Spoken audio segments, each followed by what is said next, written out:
Hola, ¿qué tal? Bienvenidos una vez más aquí a la librería Bonilla. Soy Armando Enríquez y en esta ocasión, en las charlas que sostengo con los autores de Bonilla, Artigas Editores, tengo el gusto de platicar con José Luis Díaz. José Luis, ¿cómo estás? Mucho gusto. Igualmente. Muchas gracias por aceptar la invitación. Vamos a hablar de este libro que se llama Neurofilosofía del Yo. Y yo quiero decirte, José Luis, que este libro es es un libro muy completo. Es un libro, lo voy a decir con mis malas palabras, pero en un tono festivo. Es un libro muy cabrón. Eso no me lo habían dicho antes. Pero tómalo de la mejor manera. Decía, alguien contaba que en una de las internacionales, de las primeras internacionales comunistas, llegó el contingente mexicano con José Revueltas a la cabeza. Entonces, cuando salió Stalin, empezaron a gritar que chingue su madre Stalin con todo el cariño del mundo, ¿no? Entonces, en este sentido, este libro está muy cabrón, pero no sabes cómo lo disfruté.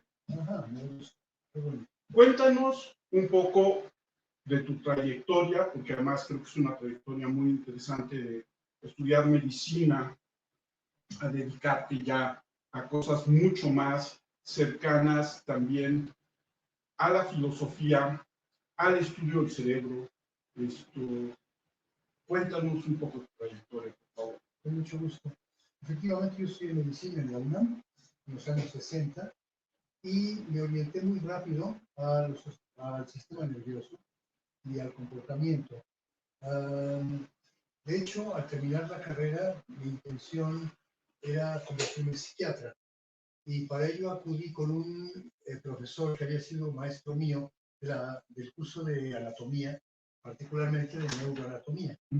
Y él trabajaba como psiquiatra en el manicomio de la Castañeda, el antiguo manicomio de la Castañeda. Ahora, él era un refugiado de la Guerra Civil Española y se había preparado en la Escuela de Santiago Ramón y Cajal, que está considerado hoy día el padre de la neurociencia contemporánea, por su descubrimiento de las neuronas y las conexiones neuronales y demás. Y pues acudí con él y empecé, de hecho, a trabajar en efecto en su pabellón, que se llamaba el Pabellón Piloto de la Castañeda, 1965, estamos hablando hace muchísimo tiempo. Pero él, yo creo que rápidamente se dio cuenta de que mi perfil no era particularmente el perfil del clínico psiquiatra, sino que me orientó, de hecho, ya en mi tesis de licenciatura, a trabajar un tema de investigación. En aquella época fue sobre lo que él llamaba psiquiatría experimental, es decir, fármacos que producen alteraciones psiquiátricas. Y como llegaron un par de pacientes al pabellón con una psicosis por anfetamina, sobre eso fue mi tesis. Pero ya me metió al laboratorio, o sea, me llevó a biomédicas. En aquella época no se llamaba biomédicas, se llamaba Instituto de Estudios Médicos y Biológicos, que habían fundado, de hecho, varios refugiados españoles de la Escuela de Cajal. O sea, yo en realidad, mis orígenes, mis raíces más lejanas, más profundas, son de esta escuela, de la Escuela Cajaliana de neurociencia. Ahora, el maestro era un psiquiatra, o sea, no solamente estaba interesado en la neurobiología, sino en la neurobiología de la enfermedad mental. Y esa fue mi orientación inicial durante mucho tiempo. En una segunda fase pasé por la Universidad de Harvard en Boston, trabajando con otra orientación muy diferente a la del maestro Nieto, sobre los neurotransmisores y las enfermedades mentales. Ahora, yo ya me manejaba con bastante fluidez, con bastante gusto en la neuroquímica, en la psicofarmacología, pero sentía yo que me faltaba otro elemento para tener un panorama un poco más completo. Y ese panorama era el del comportamiento. Todo esto eran investigaciones en animales, investigaciones experimentales.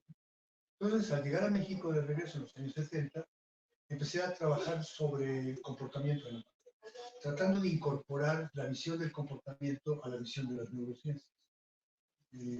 Se llamaba en aquella época psicobiología, que es un término que me gusta, las bases biológicas de la mente, ¿no?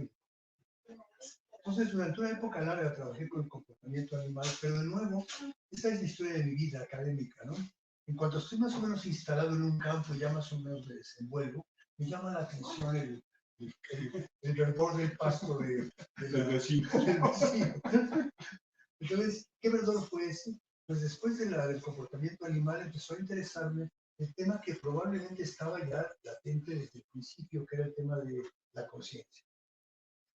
Y para eso, que es un tema ya de otra envergadura y con un sentido que demanda intervención de otras materias y demás, fui a hacer un año sabático a la Universidad de Arizona en los años 90, porque allí se estaba conjuntando un grupo muy heterogéneo, y ahora se llaman multi o transdisciplinario, de gente interesada en la conciencia, gente que investigadores del cerebro, del comportamiento, de las farmacologías, pero también filosofía de la mente. Y esta fue mi entrada un poco a la filosofía de la mente y demás. A mí ya me interesaba la filosofía de la ciencia, porque todos estos temas de los que estamos hablando tienen pues, mucho impacto en la filosofía de la ciencia y al revés, requieren de un bagaje filosófico para poderse desarrollar. Bueno, pues ya entonces en los años 90 hice esta estancia sabática en Arizona, empecé a trabajar en problemas de la conciencia y demás. El tema estalló verdaderamente en los 90.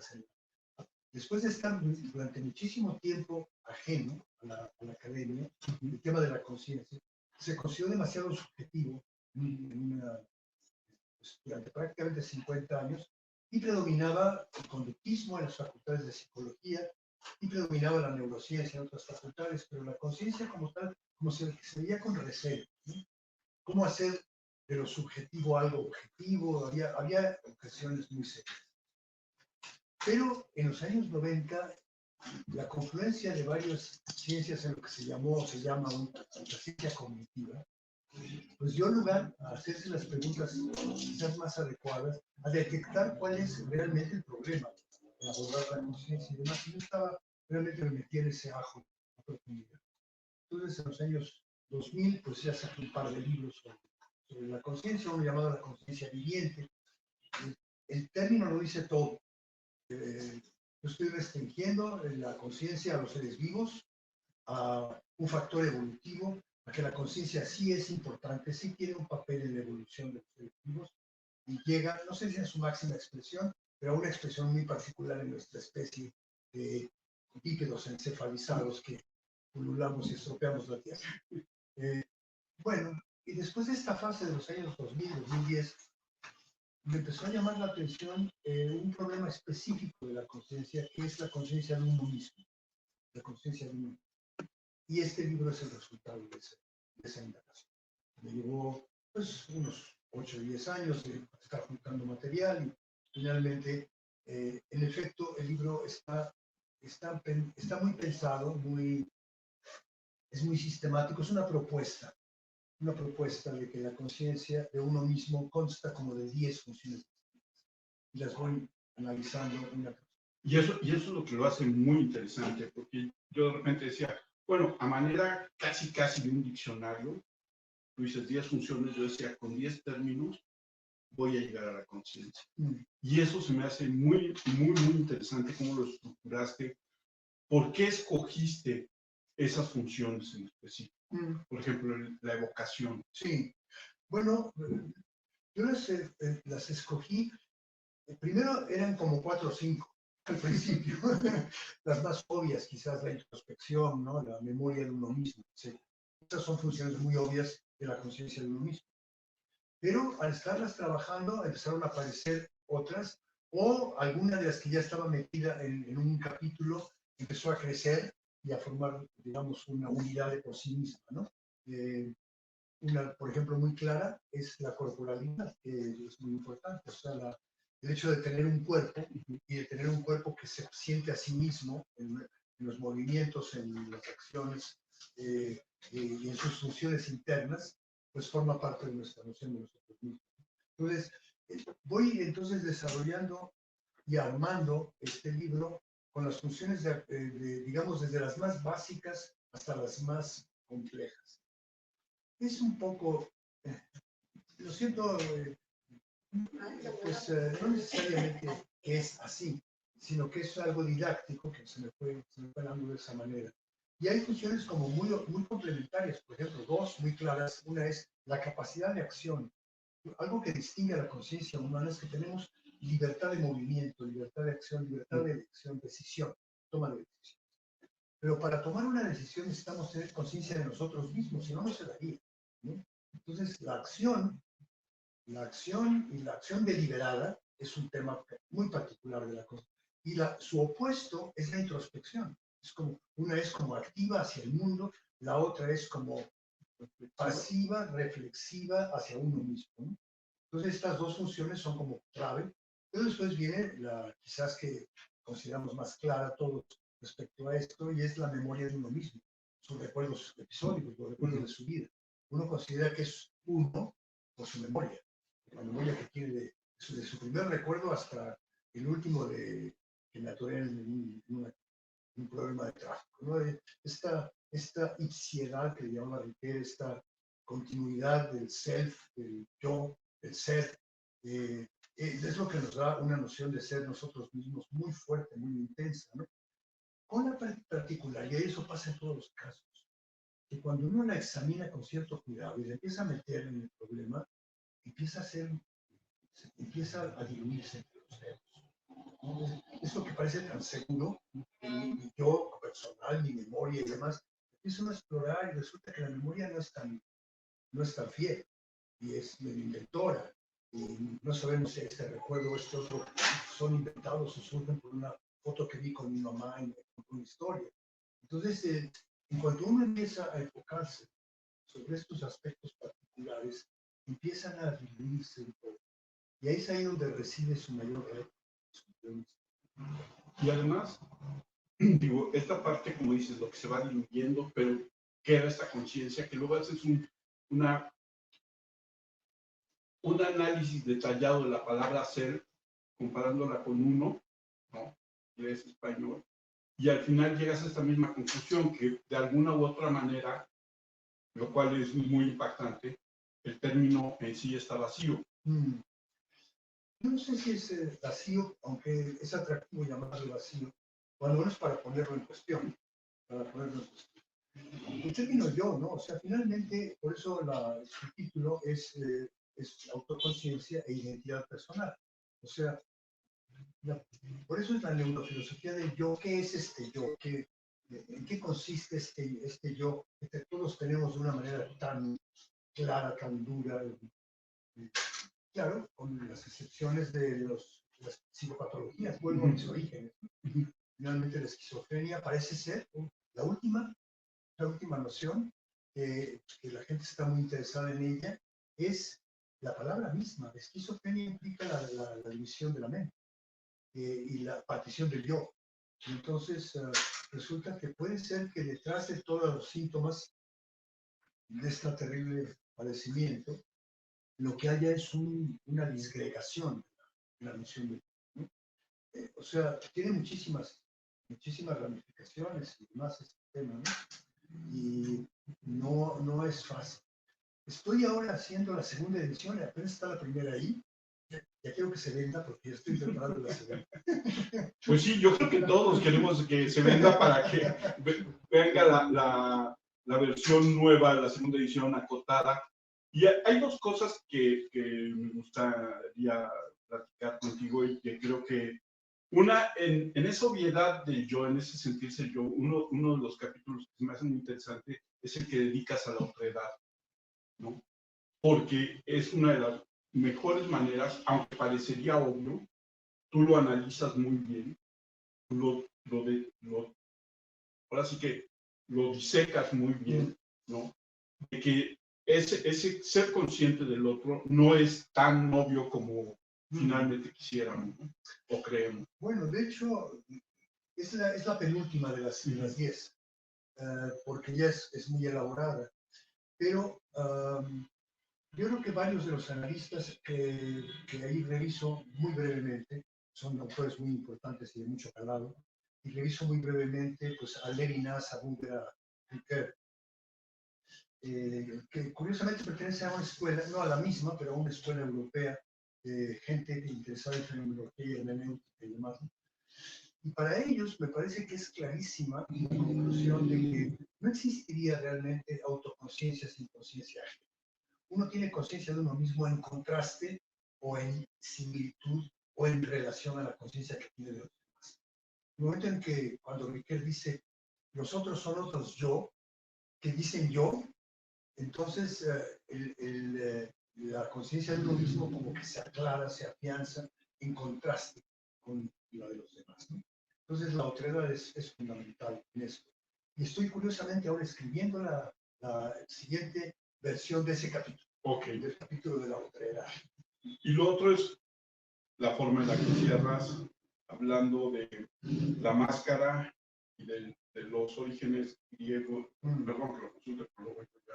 No, la palabra persona. La palabra persona. Personal. O sea, la palabra persona es la máscara griega que suena, ¿no? Y es una... De tantos elementos mitológicos que nos sirven tanto para aclarar problemas cognitivos contemporáneos, esta es maravillosa, ¿no? O sea, el yo finalmente es una máscara, nada de nuevo en ella, pero los griegos ya la tenían muy clara, ¿no? Entonces, la persona es esta máscara por medio de la cual el actor suena ante el público, ¿no? Amplifica el sonido del teatro griego, ¿no? Entonces es un símil maravilloso. Ni siquiera un símil, ni siquiera una metáfora, es una realidad. Es una realidad. Una realidad concreta. Todos usamos una máscara, ¿no? Y esto lo analizo también en esta parte de la otredad y demás, ¿no? De cómo tenemos roles. En este momento tú y yo estamos ejerciendo un rol muy claro. Hablamos de determinada manera, entonamos de determinada manera. Tú eres el entrevistador, yo soy el autor y tenemos que jugar el rol. Estamos jugando un rol. Si después nos vamos a tomar un café y demás, a lo mejor la cosa cambia mucho, ¿no? Pero esto del rol es muy claro, es una máscara. Y el doctor que se pone la bata blanca y se pone el estetoscopio, etcétera, es otro rol, ¿no? Y bueno, ya dado a eso, el padre y la madre juegan roles familiares, etcétera, ¿no? Y todo eso cuestiona la identidad, cuestiona la identidad a muchos niveles. Y es un tema, entonces, que es un poquito subversivo, porque no estamos, nadie está contento, yo mismo, obviamente, con que no somos realmente, iba a decir la palabrota, no somos nada, no somos nadie, muy zen, ¿no? Pero algo hay de eso, algo hay de eso. Y retomar este tema y examinarlo es un poco subversivo, ¿no? O sea, sí incide en la identidad y en el sentido de la vida y cosas filosóficas y por eso es la neurofilosofía. Y si incide en el lector, de la manera en que incide, o que, por ejemplo, a mí me hizo reflexionar muchas cosas y además, como muy curioso que soy, te agradezco que te llenes de bibliografías, entonces ya puedo buscar más cosas. ¿Cómo te afecta a ti como autor? Como autor, el tema, tú dices en lo personal. Sí.